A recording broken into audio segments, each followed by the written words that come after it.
Muy bien, buenas noches. Hoy vamos a empezar con la clase pertinente a el taller de aplicaciones. La primera semana vamos a avanzar bastante teoría. Voy a tratar de que sea muy concreto y de que no sea nada cargoso, es decir, que no les moleste ni les parezca muy pesado. Sé que la parte de normativa siempre es un poco mm, aburrida de ver, pero espero que no haya mayor problema. Primero me voy a presentar. Soy la licenciada Patricia Loza. Em, Soy licenciada en Contaduría Pública de la UNSA. Em, Tengo un diplomado en tributación y 2 diplomados en educación superior. Y bueno, he dado ya clases en instituciones de educación superior para formación técnica la mayor parte, un año en universidad, y me gusta mucho enseñar. Espero que disfruten mucho todo el taller. Básicamente van a pasar la mayor parte del mismo conmigo y va a haber algunos módulos, sobre todo en la etapa final, que ya es para la cuestión de habilidades prácticas, que es con software, que van a verlo con especialistas en el tema. Si bien yo conozco el manejo, pero no tengo el conocimiento o la preparación para poder formarlos de manera apropiada. Pero a esas personas les van a dar de manera apropiada todo eso. Eh, Antes de continuar, quisiera saber si está viéndose bien la pantalla y si me están escuchando bien o si hay alguna distorsión.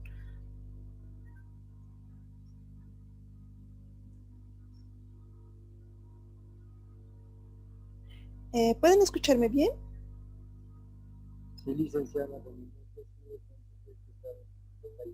Muy bien, muchas gracias. Entonces, empecemos. Vamos a empezar con la primera parte. Bien, muy bien, muchas gracias.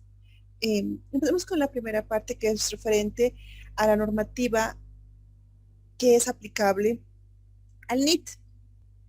Muy bien, empecemos puntualizando que el NIT inicialmente no se llamaba así, sino era RUC, ¿no? El Registro Único de Contribuyentes. El mismo fue concebido o creado durante el gobierno de Banzer en el año 76, el 3 de junio. La idea de este registro era poder, bueno, en realidad su objetivo era el de poder concretar y tener un registro adecuado y actualizado de todos los contribuyentes. Si bien hasta antes de ese año existía todo un conglomerado, es decir, ya había un aparato estatal que hacía la recolección de impuestos, la misma no estaba estructurada formalmente. Y si bien sí existía un detalle de las personas naturales o jurídicas que realizaban todo tipo de transacciones y que estaban habilitados para emitir documentos fiscales, el mismo no estaba siquiera consolidado. La idea de generar este registro único de contribuyentes era para generar una homogeneidad entre todos los contribuyentes.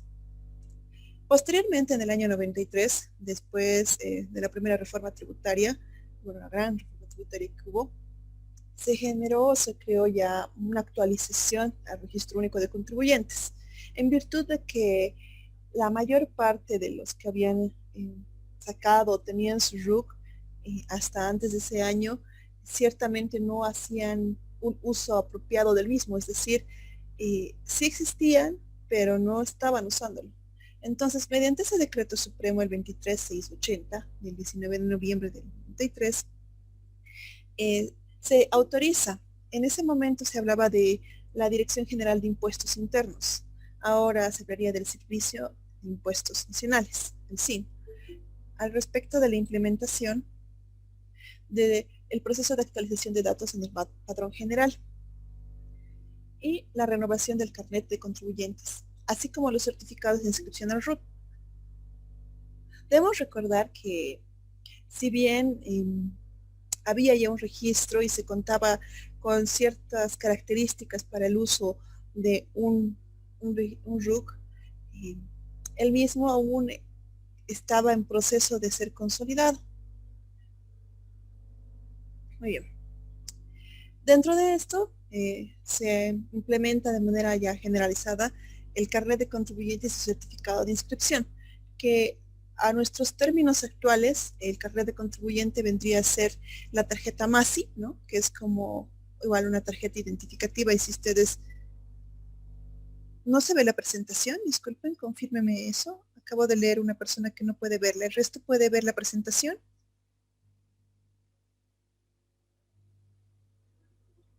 Sí, se da la presentación. Ah, muy bien, muchas gracias. En todo caso, voy a crear una clase de Classroom y ahí voy a guardar tanto los videos que voy a grabar de las clases, así como material adicional. En esta primera parte les voy a pasar el tomo 2 de procedimientos tributarios del Compendio de Impuestos Nacionales de la Gestión 2018, donde se habla sobre todo esta evolución que ha tenido. Ciertamente estos decretos que les estoy mencionando, el de 1976 y el de 1993, aún no, bueno, ya estaban derogadas y por lo tanto solamente se encontraba la actual, donde se establecía el uso del NIT, pero eso ya lo veremos un poco más adelante. Entonces se creó esa actualización y se decidió que tenía que haber un cambio, o mejor dicho, una actualización en todos los datos, desde la relación de la actividad económica, el domicilio, qué impuestos tenían que cobrarse, tenían que, si quieren, trasladarse de un marco normativo a otro marco normativo, entendiendo que antes de ese año aún se manejaba un mundo, un universo de impuestos muy amplio, que debido a la magnitud de tantos impuestos que existían y que aún ahora, a la fecha de hoy, al año 2021, se encuentran todavía en proceso constitucional en la Sala Superior de Justicia en Sucre. Aún hay casos de ese entonces, porque el marco normativo era demasiado disperso. Entonces, una vez que se da la reforma tributaria y que se decide actualizar los datos y adicionalmente a eso se decide, si quieren, eh, crear o tener impuestos más concretos, se genera una nueva implementación del RUC. Bueno, ahora, el RUC estuvo vigente como tal hasta el año 2003, año en el que sale el Decreto Supremo 27143, ¿sí? Donde ya no se habla de el RUC, sino se cambia a lo que ahora nosotros conocemos como NIT, número de identificación tributaria. Este marco normativo, esta reglamentación de la transición, no simplemente era para el NIT, sino también para pasar a la plataforma de la oficina virtual, para empezar a establecer los primeros lineamientos de lo que el 2006 iba a ser el sistema de facturación virtual o electrónica, que en ese momento era la primera instancia de ese traspaso del documento físico de compra y venta a un documento digital. Pero en este decreto reglamentario están las primeras bases de esto. En el artículo 25 concretamente se habla sobre la creación del NIT. ¿Bajo qué criterios se están creando esta nueva denominación? Entonces, empieza de la manera diciendo, se crea el número de identificación tributaria NIT sobre inicialmente sobre la clave única de identificación tributaria que se sustituye al que en ese momento era el actual número de identificación, que era el RUC, y trata ya de individualizarlos, es decir, que con la creación del NIT iba a hacerse una disgregación por grupos. Si ustedes alguna vez han entrado a la oficina virtual de impuestos, van a ver que estamos identificados por grupos. Esta parte más práctica la vamos a ver cuando empecemos a ver la parte de manejo de la oficina virtual, pero adelantándoles, hay varias categorías, si quieren, o grupos. Categoría A, B y C, resto le llaman. Entonces, la idea del NIT era que pudiera ser más sencilla la identificación y al mismo tiempo poder distinguir qué grupo de contribuyentes tenían ciertas obligaciones y qué otro grupo no, entendiendo de que dentro del marco ya normativo que se estaba manejando ya se establecía lo que eran el régimen general, el régimen tributario simplificado, el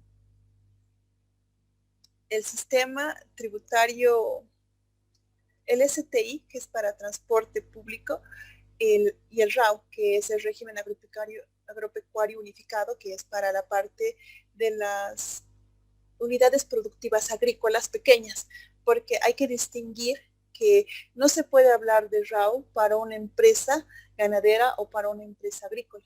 Ese tipo de empresas se encuentran dentro del régimen general. Entonces, bajo esa idea de querer ordenar, se genera el NIT. Ahora, respecto a esto, se hace una distinción. Se trata de dividir a los nuevos y a los nuevos contribuyentes, otorgando a los primeros, en el caso eh, de que los ya existiesen dentro del RUC, pudieran generar un número continuación, si quieren, o una actualización de su NIT para subirlos al sistema, diferenciándolos de esta manera a los contribuyentes que pueden ser considerados ricos y gracos y el resto de los contribuyentes. Entonces, una vez que se aprueba y se norma este decreto supremo, ingresamos a la administración o a la reglamentación por parte de impuestos nacionales. Recordemos que la resolución normativa de directorio, si bien no está elevada a rango de ley, sí es una normativa que reglamenta todos los procesos que se establecen o que manejan dentro de impuestos nacionales. También hay que aclarar que la resolución normativa de directorio, la RND, no es única o exclusiva en su uso y numeración de impuestos nacionales. Ciertamente es la que maneja o genera más información al respecto o más normativa al respecto, pero esto no significa que sea la única institución. De acuerdo a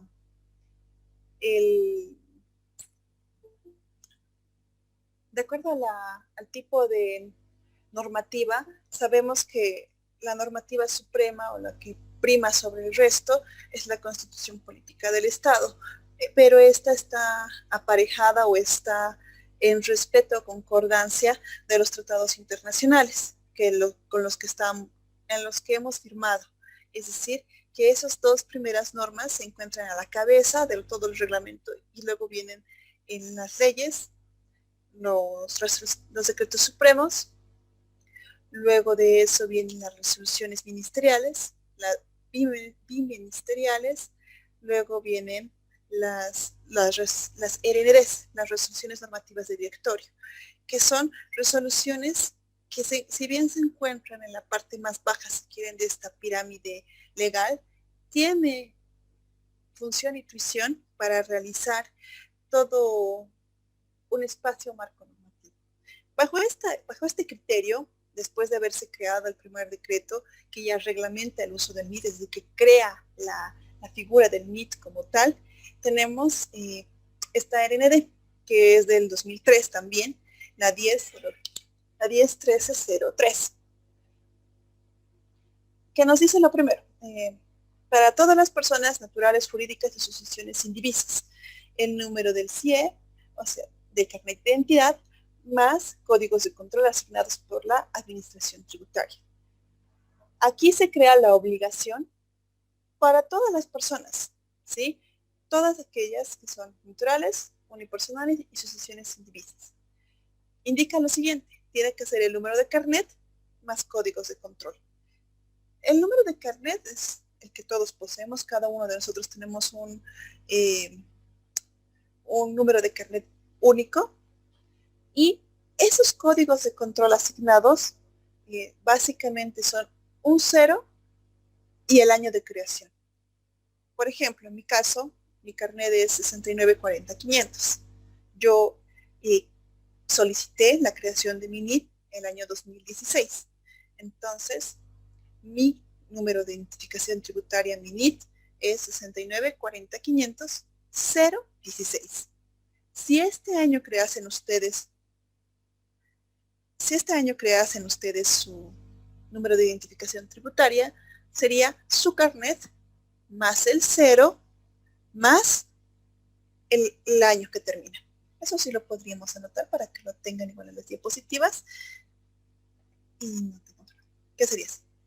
CI más 0 más últimos 2 dígitos del año en curso. ¿Sí?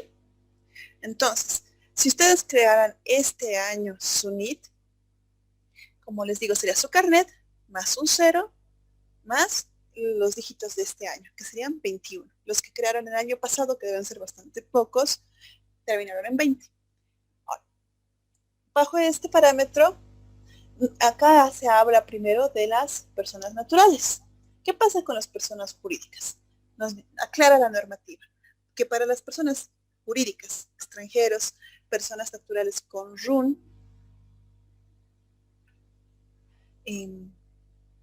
y propietarios de empresas unipersonales con RUN, por un número de códigos y dígitos otorgados por impuestos nacionales. Es decir, todos aquellos que hubiesen creado su identificación tributaria hasta antes del 2003, ya se les asignaba un número de identificación bajo el nuevo sistema de registro. Es decir, que ya impuestos nacionales les daba un código determinado. Bien, ¿qué pasaba entonces con aquellos que no hubiesen actualizado o lo que denomina la norma recapitalizado? Entonces, acá dice que si durante el proceso del año 94 o habiéndose inscrito después, porque recordemos que la primera normativa que actualiza y que estandariza el uso del RUC aparece en el año 93. Y durante todo el periodo del año 94 se llevó todo un proceso de actualización de datos y de habilitación para que pudieran pasar a ese nuevo sistema. Entonces acá la normativa es bastante específica, ¿no? Dice, si bien hubieras cumplido el proceso de recaracterización, pero no hubieses sido inscrito posteriormente, si no tuvieras alguna actividad grabada en los últimos 12 meses y no hubieras comunicado oficialmente dicha situación al SIN, automáticamente ese número de identificación iba a ser depurado. Es decir, la depuración iba a ser en función de la falta de uso del documento tributario, ya fuese por error o omisión. Esto claramente no era era en vista para depurar toda esa serie de personas que habían creado sus NITs, pero que no habían hecho el uso de las mismas. Ahora, también lo que dice que si no han cumplido el proceso de recarnetización dispuesto por la normativa 23.680 del 19 de noviembre del 93, automáticamente ya estaban depurados. Es decir, todos aquellos que tuvieron RUC antes del 93, es decir, que ya tenían y no han hecho ese proceso de actualización de datos, automáticamente ya habían sido depurados. Ahora, dentro de esta misma normativa es donde se especifica que hay una obligación de contar con el NIT. Es decir, que si bien en la ley 843 o en la 24 de 92 no va a haber un artículo específico que les diga la obligatoriedad del NIT o la indispensabilidad de tener la identificación tributaria, sí en esta normativa se especifica que la misma es una obligación y que cuando no existe la presentación al empadronamiento voluntario dentro del plazo establecido dentro de esta misma normativa, dará lugar a que el contribuyente no obtenga su NIT. En este sentido, se está haciendo referencia, si quieren, a los contribuyentes que ya tenían RUC y que por lo tanto tenían una obligación de contar con su NIT. Y en caso de que no pudieran o no hubieran realizado ese reempadronamiento, lo que sucedía era que Impuestos Nacionales tomó la atribución de no otorgarles más ese número de identificación tributaria, teniendo en cuenta de que de que para cualquier tipo de actividad económica legal o que pueda cumplir con los parámetros de legalidad dentro de Bolivia, el no contar con NIT era un perjuicio. También tenemos que tener en cuenta de que para ciertos procesos de adjudicación se hace obligatorio el contar con un NIT. Entonces, todos aquellos que no hubieran hecho este reempadronamiento o no se hubieran acogido al proceso, entonces iban a ser inmediatamente no solamente depurados, sino que Impuestos Nacionales iba a tomarse la libertad de no otorgarles nuevamente ese número de identificación, teniendo en cuenta que ya con las bases que tenían podían identificar cuáles fueron los contribuyentes que no se hubieran prestado, que no hubieran hecho ese proceso. ¿Hasta acá tienen alguna consulta, alguna pregunta tal vez? Okay. Muy bien. El artículo 11 dentro de esta misma NND nos habla de lo siguiente. El mantenimiento del NID y la relación con la presentación de declaraciones juradas. Entonces, en este artículo se habla sobre cuándo se va a considerar activo o inactivo un NIT.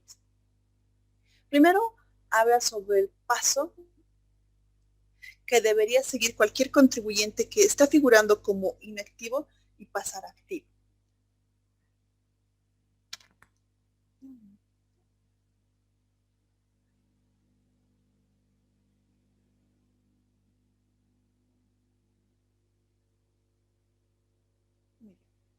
Entonces, perdón, pensé que viene su grupo.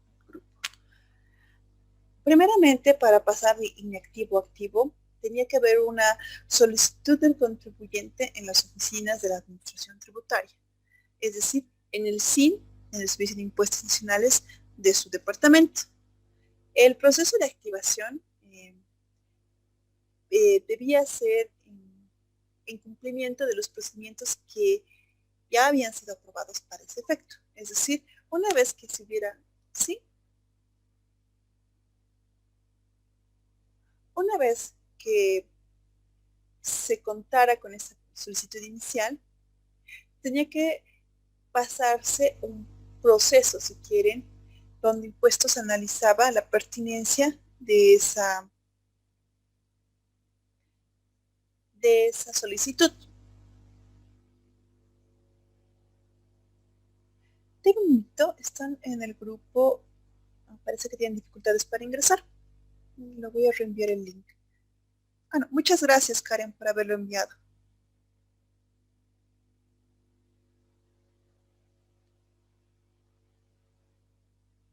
Muy bien, entonces, una vez que se hubiera presentado, se tenía que probar mediante la presentación de las declaraciones juradas movimiento, con excepción de la declaración anual del impuesto sobre las utilidades. Hay que recordar que si bien ahora el tema de las declaraciones juradas básicamente es no tanto automática, sino que ya tiene una generación propia por cada mes. Es decir, que una vez que ustedes declaran un mes, no van a poder declarar el mismo. Y si un usuario está inactivo, no podría realizar declaraciones. Pero durante la época del 2003 todavía se manejaban lo que eran las declaraciones físicas. Entonces, la manera de probar que estabas pasando de inactivo a activo era, uno, presentar esa solicitud y dos, hacer tus declaraciones mensuales por los impuestos del IVA y del IT. Y de esta forma, darle a entender a impuestos que tú estabas volviendo a ejercer tu actividad económica y que por lo tanto necesitabas que se activara nuevamente tu NIT. Cuando hacen la excepción en la declaración jurada anual del IUE, es porque al ser una declaración anual, al ser un impuesto anual, para solicitar esta activación, necesitaba ya tener activado, si quiere. Se podía haber llenado, sí, pero no hubieran no hubiera ocurrido la misma suerte que con los otros impuestos. Ahora, esta activación obliga al contribuyente a la presentación de sus declaraciones juradas de todos los impuestos. Cuando se inscribe una persona al Servicio de Impuestos Nacionales, tanto antes como ahora, se genera un certificado donde se establecen los impuestos obligatorios para ese contribuyente.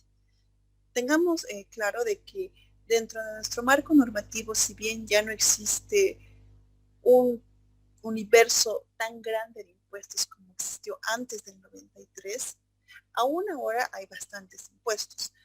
De hecho, el IVA, el IT y el IUE tienen varias variaciones en sí, ¿sí? Por ejemplo, el IUE es el impuesto anual, es el que pagamos en el 500, pero también se paga en el 510 para profesionales independientes. Pero adicionalmente a eso, si se hace una compra sin factura, se tiene que generar el 570, que es el IUE retenciones, pero no es el único IUE retenciones, también hay el 530 y el 535, que son IUE retenciones, pero beneficiarios al exterior. Y lo que distingue a uno del otro es que uno es parcialmente realizado en el país y el otro no. Entonces, si bien el marco normativo que se ha actualizado con el 93 suprime o agrupa a los impuestos unos más concretos, ciertamente aún hay un universo de impuestos que tienen que ser cumplidos, ¿sí? Cuando ustedes realizan o van a realizar la inscripción ante impuestos nacionales, si van a ir al régimen general, es decir, donde estamos la mayoría, va a haber 4 tipos de impuestos que son obligatorios de acuerdo a nuestro certificado de padrón biométrico. 1, el IVA, 2, el IT, 3, el IOE y 4, el RC-IVA 608.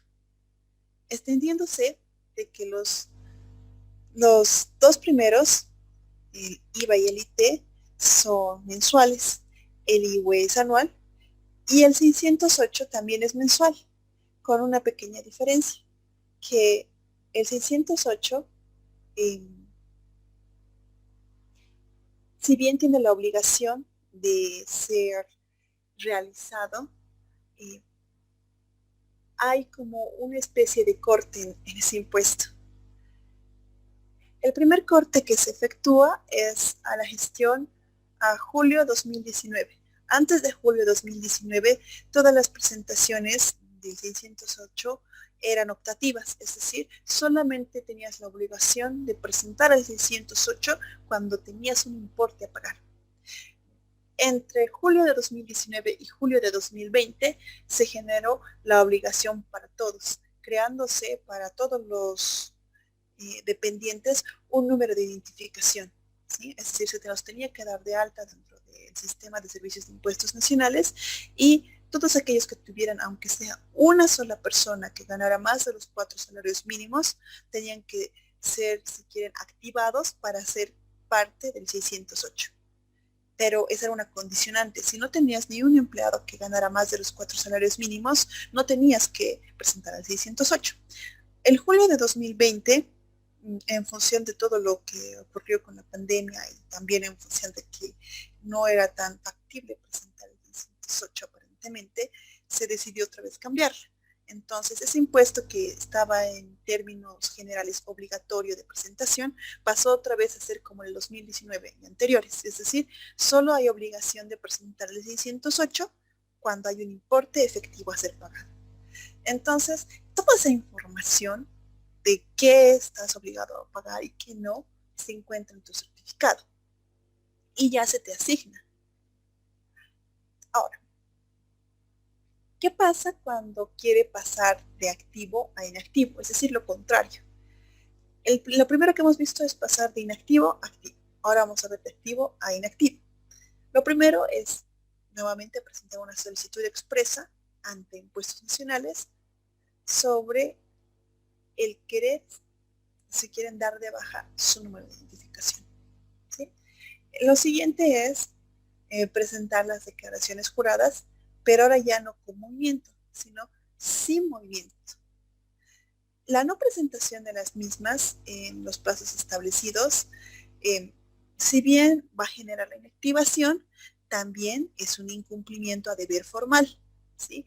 Así que es preferible, si es que van a inactivar su NID, presentar las declaraciones a tiempo sin movimiento, a no presentarlas y generar esa deuda tributaria. Es decir, es un incumplimiento de deber formal no presentar los formularios de acuerdo a lo establecido dentro de la ley 840, de la 2492 y la ley 843, así como sus decretos reglamentarios.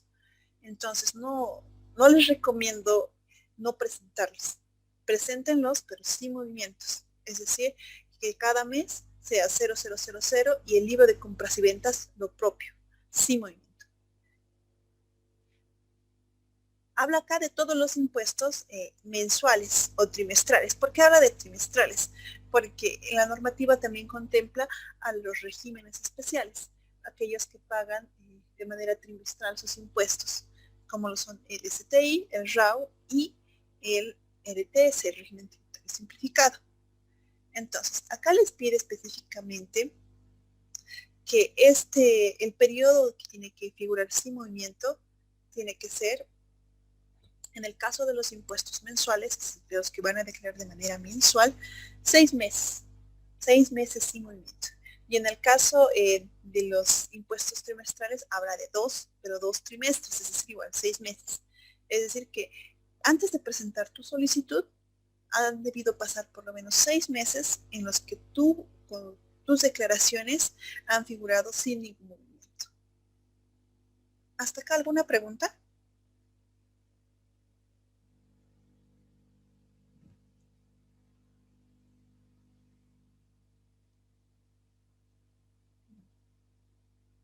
Muy bien. Entonces, esto es toda la parte del marco normativo. Yo quisiera preguntarles si tienen alguna duda o si quieren que abordemos alguna cuestión específica. Como verán, el marco normativo del NIT es bastante concreto.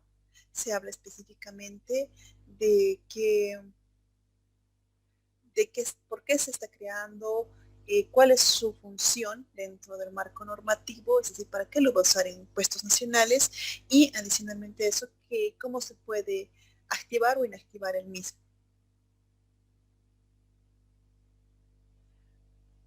Esto que les he presentado está dentro de este libro que les voy a pasar. Es una compilación de normas que estaba antes colgado en la página de impuestos. Lo actualizaron 2 veces, pero ahora ya no está colgada en la página de impuestos. Estimo que ya no lo consideraron tan pertinente. Las leyes actualizadas sí se encuentran, pero esta que son libros de procedimientos, ya no.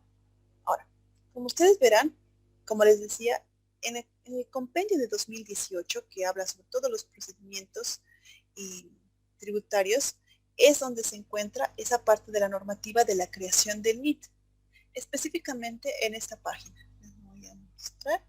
Acá tienen toda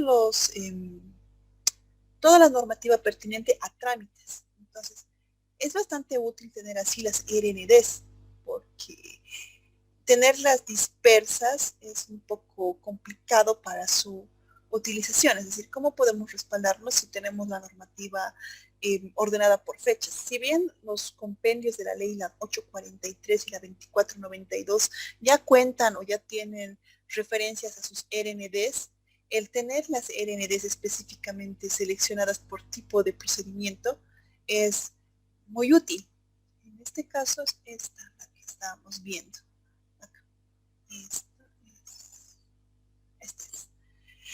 Esta es la que estábamos viendo, que es la resolución normativa 1013 de 2003, donde se está pasando del RUC, como ustedes podrán ver, al NIT.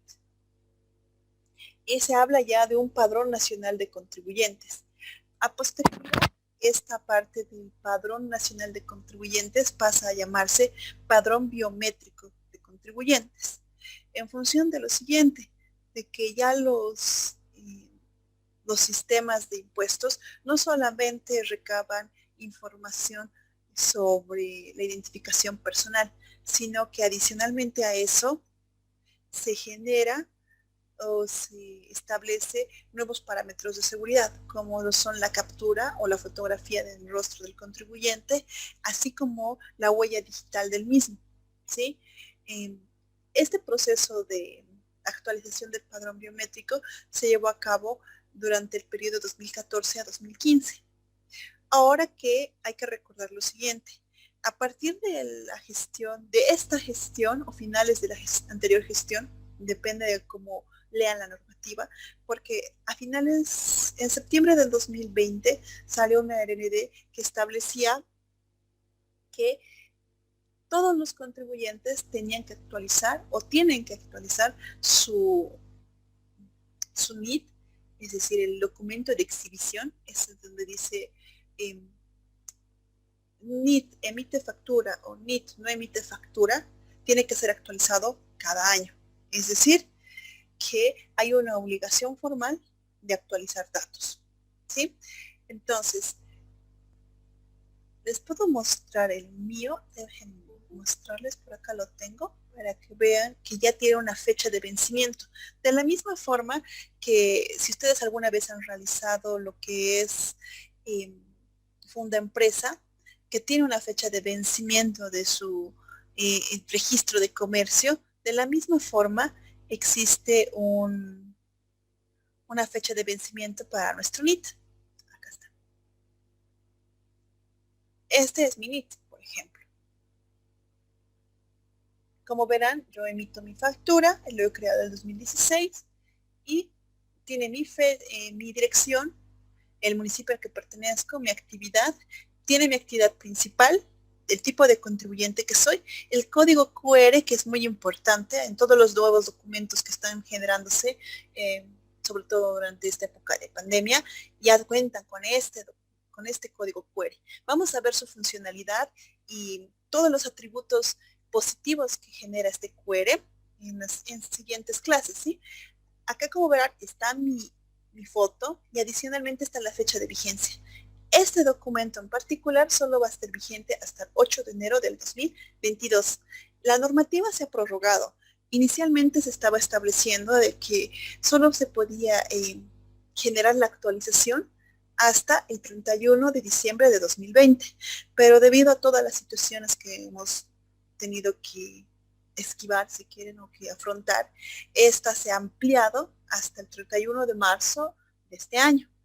Pero una vez que se concluya ese plazo, no van a poder realizar la actualización automáticamente por sistema, sino que por defecto van a tener que ir a las oficinas y de momento no han leído específicamente que tengan o que estén infringiendo y que generen una contravención tributaria, es decir, no he leído en ninguna parte que les impongan una multa o sanción, pero eso es de momento. Estimo que la razón o la naturaleza de poner una fecha de vigencia es precisamente para generar un nuevo tipo de obligación, ¿sí? Entonces, como verán, es así como se maneja esta parte. Al principio, dentro de la normativa inicial que veíamos, que era del 2003, no se hablaba de padrón biométrico, debido a que todavía no había esa funcionalidad. Es a partir del 2014 para adelante que ya se habla de padrón biométrico de contribuyentes, ¿sí? Y la idea es que se genere una optimización de todos los datos, es decir, que no existan personas que puedan tener doble identificación. De la misma forma que ninguna persona debería compartir su carnet y ninguna persona debería tener dos números de carnet. Entonces, esta parte, por ejemplo, de la normativa que está acá, que habla de la creación del NIT, que es lo que acabamos de abordar, no se encuentra en la última actualización que se tenía por parte de impuestos en el compilado de la normativa que se encuentra en esta parte.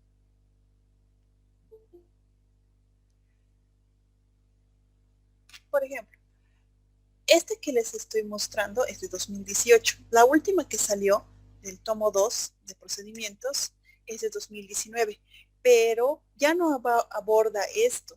Lo único que hace referencia es a RND, que es la 10-0013-13-03, es en esta parte, que es en la resolución de directorio para la facturación de aerolíneas y para hacer una identificación de la misma. No hay esta misma, si quieren, descripción o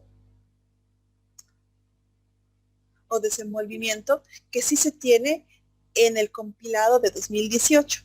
Cuando yo suba y cree la plataforma para el Classroom, voy a poner tanto un compilado como el otro. Les va a servir para cualquier tipo de consulta, ¿sí?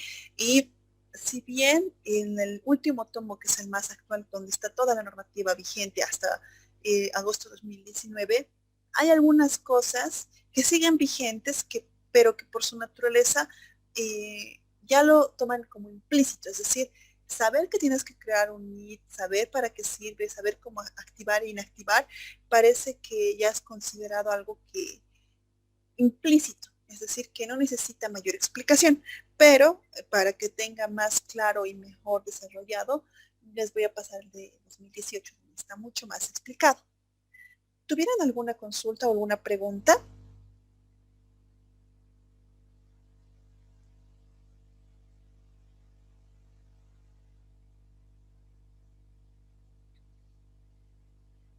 Muy bien, haremos lo siguiente. Ya habíamos acabado la obligación de creación del NIT, ¿sí? ¿Les parece bien si ahorita creamos el Classroom y yo les ayudo a cómo ingresar? Porque me parece muy importante que todos ingresemos al Classroom. No quiero tener el mismo problema con el anterior grupo del anterior mes, que no podían ingresar al Classroom, no sé por qué razón. ¿Sí? ¿Estarían de acuerdo?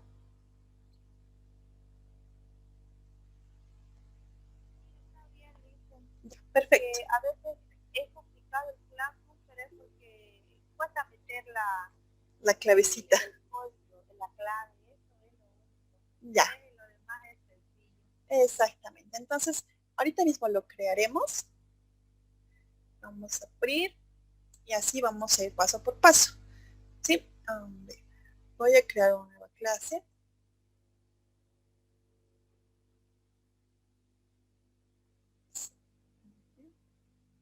Si ustedes están en una computadora, tienen que ingresar de la misma forma que yo lo hice.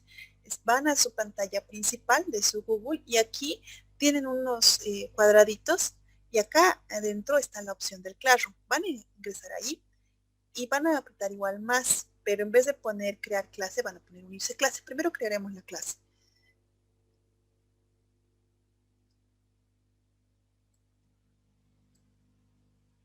Bien. Vamos a crearla.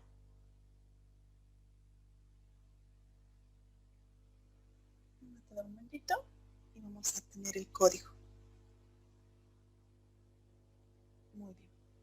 Este código que están viendo acá, vamos a agrandarlo, es el que me lo tienen que ingresar, ¿sí? Este código, W7IEI2J, ¿sí? Si ustedes ingresan a su Classroom por su pantalla, vamos a ingresar con la otra cuenta que tengo para que vean cómo tienen que hacer el procedimiento. Ustedes ingresan así, van a su Classroom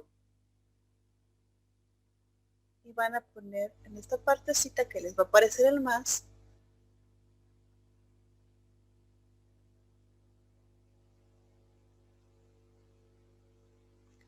en vez de crear una clase, unirse una clase. Apretan acá y ponen el código. El código es el que les estaba diciendo. Se los voy a poner al chat para que lo tengan más claro.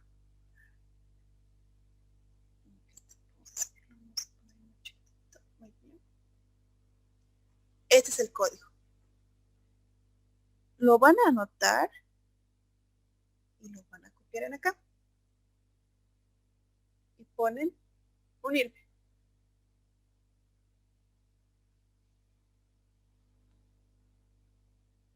Y se van a unir. Por favor, hagan ese procedimiento.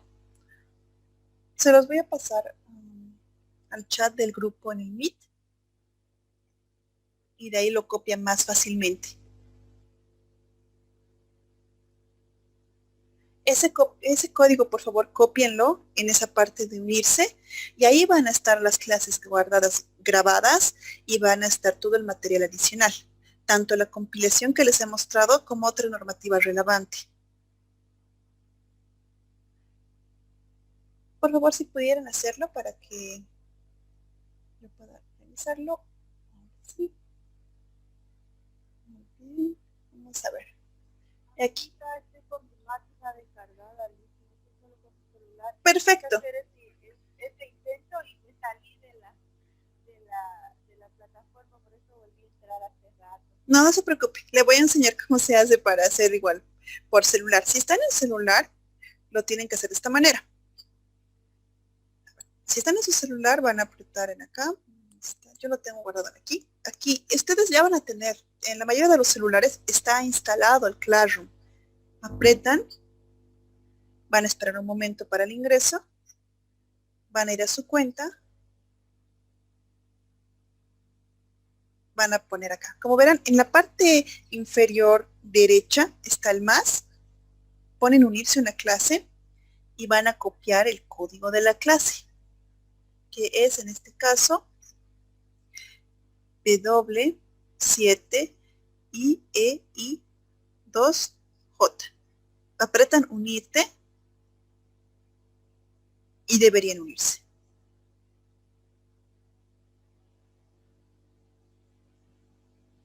Ahorita tengo 2, 4, 6 personas unidas. Entonces, muy bien.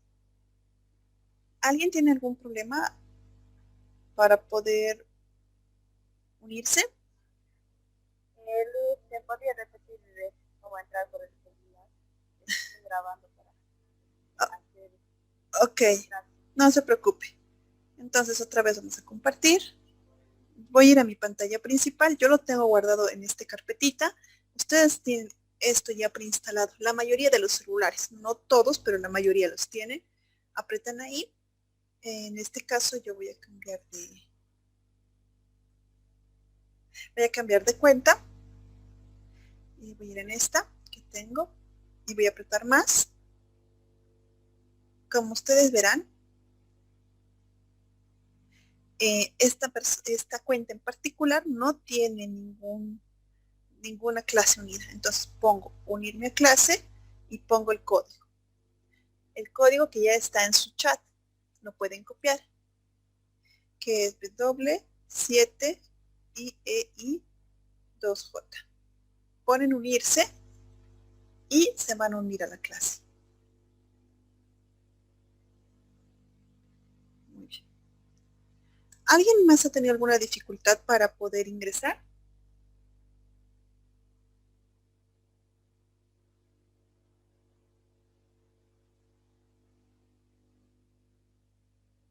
¿O han podido? Todavía tengo solo 10 registrados. ¿Me podrían confirmar cuál es el problema con el resto? ¿Han tenido alguna dificultad para ingresar?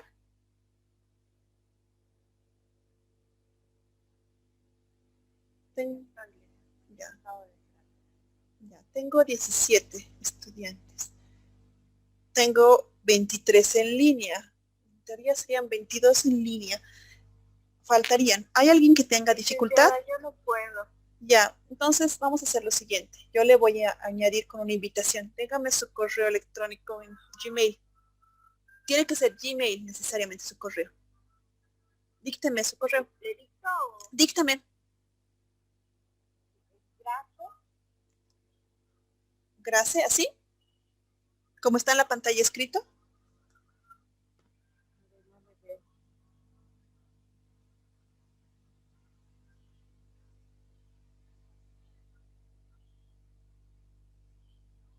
Si no lo puede anotar en el chat. Póngalo en el chat su correo para que yo no pueda cometer ningún error.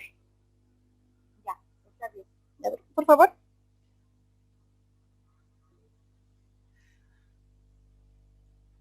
Muy bien. ¿Alguien más que tenga problema? Ok, Erwin. Ya, muy bien. Voy a... Vamos.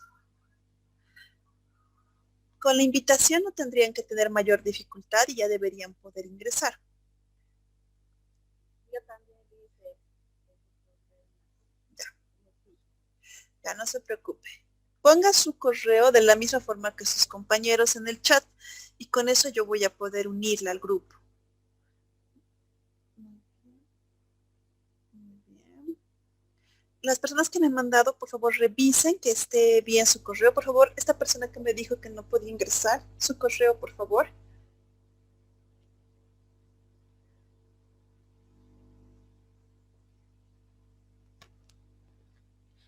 La primera con L mayúscula, ¿está segura?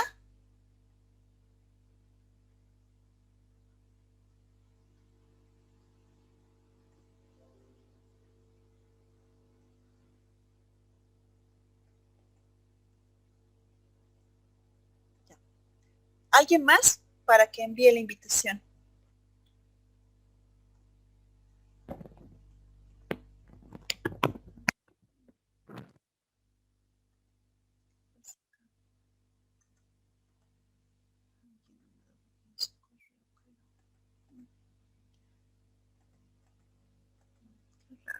A ver. Les voy a copiar el enlace de la invitación también para que lo tengan y puedan ingresar por ahí. Debería poderse con eso también fácilmente ingresar.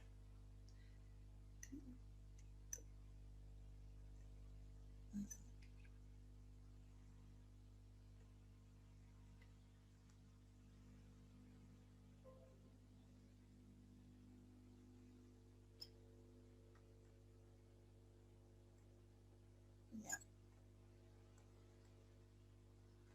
Ya. Perfecto. No, no quiero copiar el enlace. Muy bien. Voy a tratar de que me permitan invitarles. Parece que no puedo invitarles por alguna razón.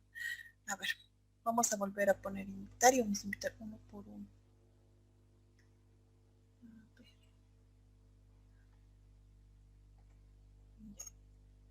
Primero a ella, Miriam Figueroa. Debería llegarle a su correo una invitación. Van a revisar su correo y ahí les va a llegar. También ahí les va a llegar la notificación de cuando yo suba y los videos, así como el material. Este correo creo que no, no está bien, existe. Luego está Erwin y Grace.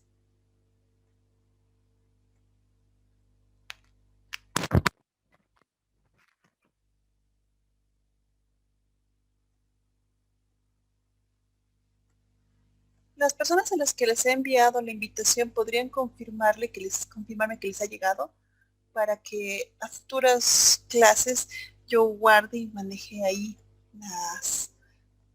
toda la información. Ustedes puedan revisarla cuando quieran.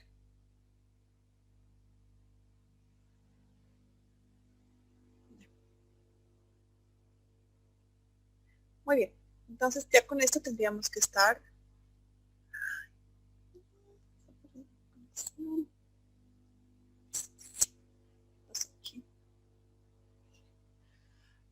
Hola, ¿me escuchan?